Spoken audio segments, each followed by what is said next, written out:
सीमा सुरक्षा बल के प्यारे जवान भाइयों और बहनों, आप सभी का मैं तो जब भी मैं बीएसएफ या तो किसी बॉर्डर गार्डिंग फोर्स की कार्यक्रम में जाता हूं और जवानों को मिलता हूं तो हमेशा के लिए एक नई ऊर्जा और चेतना प्राप्त। आप लोगों का जज्बा जो कठिन से कठिन परिस्थिति में, चाहे राजस्थान और कच्छ का रेगिस्तान हो, कच्छ की क्रीक हो, या आज मैंने देखा सुंदरवन जहां 3 नदियों का डेल्टा एरिया है, वहां मगरमच्छों के बीच घुसपैठ और तस्करी रोकने के लिए 24 घंटे की आपकी निगरानी है।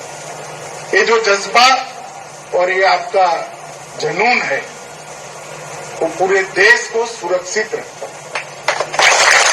पूरा देश आज मोदी जी के नेतृत्व में आगे बढ़ रहा है, हर क्षेत्र में आगे बढ़ रहा है।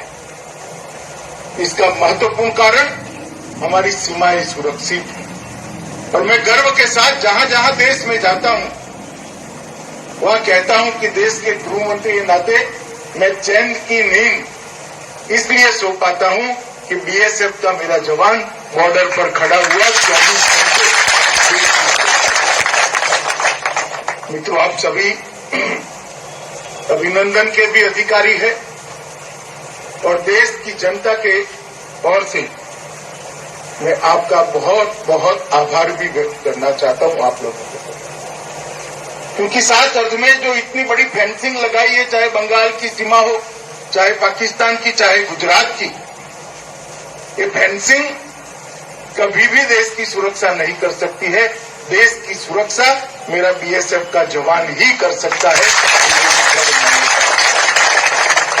और इसी वीरता और समर्पण के कारण बीएसएफ को आज तक 1 महावीर चक्र, 4 कीर्ति चक्र, 13 वीर चक्र और 13 शौर्य चक्र मिले। अनेक जवानों ने अपना सर्वोच्च बलिदान भारत की सीमाओं के साथ छेड़खानी करने वालों का मुकाबला करते हुए किया है और वो समग्र देश और बॉर्डर गार्डिंग फोर्सेस का कोई भी बल हो, इसके लिए हमेशा प्रेरणा का केंद्र रहा है। मित्रों, आज मोदी जी की सरकार का जो मूल लक्ष्य है, देश की आंतरिक और बाह्य सुरक्षा अभेद बनाना, इसको कोई भेद न पाए ऐसी बनाना। आपका परिश्रम, त्याग, बलिदान, शौर्य, ये सब तो है ही, मगर उसको आधुनिक तकनीक के साथ लैस करना पड़ेगा। दुनिया भर में जो आधुनिक से आधुनिक तकनीक हमारे पास उपलब्ध है बॉर्डर गार्डिंग के लिए, बॉर्डर की सुरक्षा करने के लिए, उससे हमारी बीएसएफ को उपलब्ध कराना। इसी के तहत आज सतलुज, कावेरी और नर्मदा, ये 3 फ्लोटिंग बीओपी को राष्ट्र को समर्पित किया गया। आत्मनिर्भर भारत की मोदी जी की कल्पना के अनुकूल कोची शिपयार्ड ने इसका निर्माण किया है और 30 करोड़ की कॉस्ट की एक बीओपी, जिसका वजन लगभग 53,000 मीट्रिक टन, और ये बीओपी सभी आधुनिक सुविधाओं से लैस, सुरक्षा उपकरणों से लैस है और जवानों को अंदर कम से कम तकलीफ पड़े इस प्रकार की सारी सुविधाओं की भी चिंता है। उसके अगले हिस्से को बुलेट प्रूफ भी बनाया गया है, जिससे अंदर बैठे हुए जवानों को सामने से अगर गोलीबारी होती है तो इसकी सुरक्षा हो। अंदर भरपूर खाने पीने की चीजें और पीने के पानी की व्यवस्था भी की है और 1 महीने तक पेट्रोल और डीजल नया लिए बगैर 3 डीजी सेट के साथ ये बीओपी तैरती रह सके, इतनी अत्याधुनिक बीओपी आज। मुझे विश्वास है कि बहुत संवेदनशील क्षेत्र जो है सुंदरवन, जिसको नदी से 2 टुकड़े ईश्वर ने ही करे, एक हिस्सा बांग्लादेश में, दूसरा हिस्सा भारत में, मुख्यत्वे गंगा और ब्रह्मपुत्र से बना हुआ ये डेल्टा का क्षेत्र बहुत संवेदनशील है देश की सुरक्षा की दृष्टि। हमारे बंगाल के विपक्ष के नेता मेरे साथ थे, मेरे कान में कहते थे जाते वक्त कि साहब बहुत घुसपैठ होता है, बहुत घुसपैठ होता है। आते वक्त कहते थे अब बहुत अच्छा हो जाएगा, घुसपैठ होने की संभावना कम हो जाएगी। क्योंकि एक लीडरशिप के साथ 6 छोटी बोटें भी, पेट्रोलिंग बोटें भी हैं, और जिस प्रकार की व्यवस्था करी है वो व्यवस्था घुसपैठ और तस्करी दोनों को रोकने के लिए पर्याप्त है, ऐसा मुझे लगता है। हालांकि क्षेत्र बड़ा कठिन है, उस ओर से कोई पत्थर भी डालेगा तो इस ओर आ जाएगा। इतनी सक्रिय नदी का एरिया भी कई क्षेत्रों में आता है, और ये 80 किलोमीटर का एक क्षेत्र है, तो बहुत कठिन है। मगर मुझे आप लोगों के कर्तृत्व पर पूरा भरोसा है, आप लोगों के शौर्य पर भी पूरा भरोसा है। आज यहाँ पर एक मैत्री संग्रहालय का भी शिलान्यास हुआ है। भारत ने हमेशा पूरे विश्व में मानव अधिकारों की सुरक्षा पर बल दिया। 70 के दशक में जब हमारे पड़ोसी देश में मानव अधिकारों का हनन हुआ,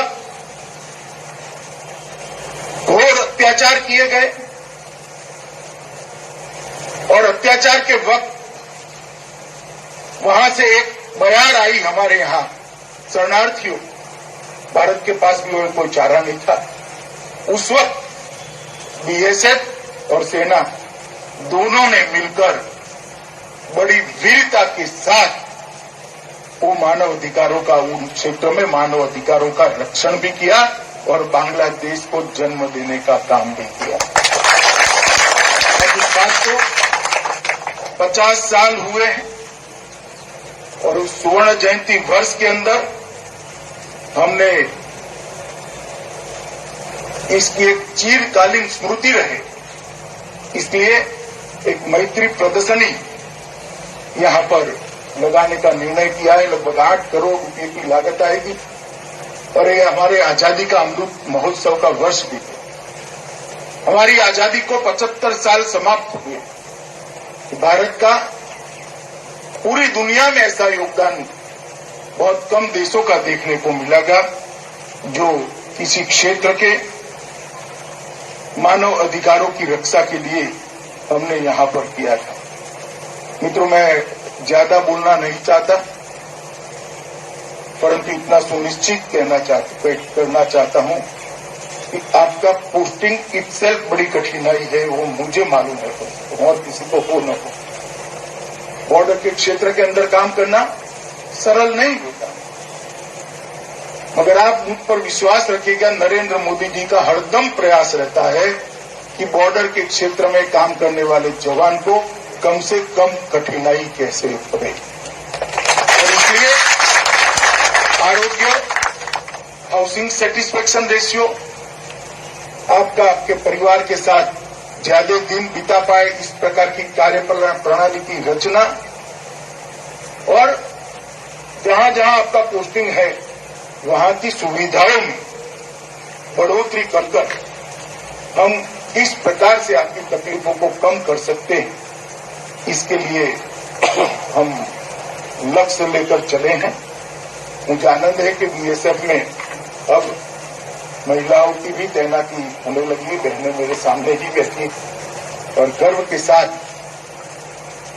पुरुषों के साथ कंधे से कंधा मिलाकर मां भारती की रक्षा की। उनके लिए अलग बैरक की रचनाएं, उनके लिए सभी सुविधाओं का ख्याल रखना, इस पर भी अभी एक 5 साला प्रोग्राम भारत सरकार ने बनाया है, और हम इसको धीरे धीरे कर लागू करेंगे। कुछ ही समय के अंदर ये सारी सुविधाएं से हमारी सीमा पर चौकियां भी लैस हो जाएगी, तो इससे निश्चित रूप से आपकी शुरुआती जो तकलीफें हैं उसमें कमी हो जाएगी। तो अत्याधुनिक से अत्याधुनिक साधनों से बीएसएफ को लैस करना हमारी प्राथमिकता है। मैं आपको भरोसा दिला सकता हूं कि आप आपके जीवन के स्वर्णिम वर्ष भारत माता की सेवा के लिए दे रहे हैं। इसका कोई मोल तोल तो नहीं हो सकता, परंतु आपके और आपके परिवार की सभी तकलीफों दूर करने के लिए भारत सरकार कोई कमी नहीं छोड़ेगी, इतना विश्वास मैं दिलाना चाहता हूं। और आज मैं एक भरोसा भी व्यक्त करना चाहता हूं। डीजीबीएसएफ यहाँ पर है, ये 3 बीओपी और 3 बीओपी आएगी, 6 बीओपी मिलकर इस क्षेत्र को घुसपैठ और तस्करी की दृष्टि से अभेद बनाना ये बीएसएफ का काम है और उसमें हमें कोई कमी नहीं। हालांकि घुसपैठ और तस्करी स्थानीय प्रशासन की मदद के बगैर रोकना बड़ा कठिन है। अगर आप विश्वास रखिएगा वो मदद भी जल्दी मिल जाए, ऐसी राजनीतिक स्थिति का भी निर्माण यहाँ होने वाला है। मदद देनी पड़ेगी, जनता का ऐसा दबाव बनेगा जिसे मदद देने के लिए सब लोग मजबूर भी होंगे। मगर हम सीमा पर है, हमारे अधिकार है सीमा की सुरक्षा के, संविधान प्रदत्त अधिकार है, इसका उपयोग करते हुए ये पूरे क्षेत्र को हम अभेद बनाए, घुसपैठ से भी और तस्करी से। मैं फिर से एक बार आप सभी को, पूरे देश की जनता की ओर से बहुत बहुत आप सभी के प्रति आभार और धन्यवाद की संवेदना रखता हूं और आपको आपके काम में हमेशा चुस्तता से आप काम कर देश को सुरक्षित बनाते रहे, ऐसी शुभकामना देकर मेरी बात को समाप्त करता हूं। वंदे मातरम।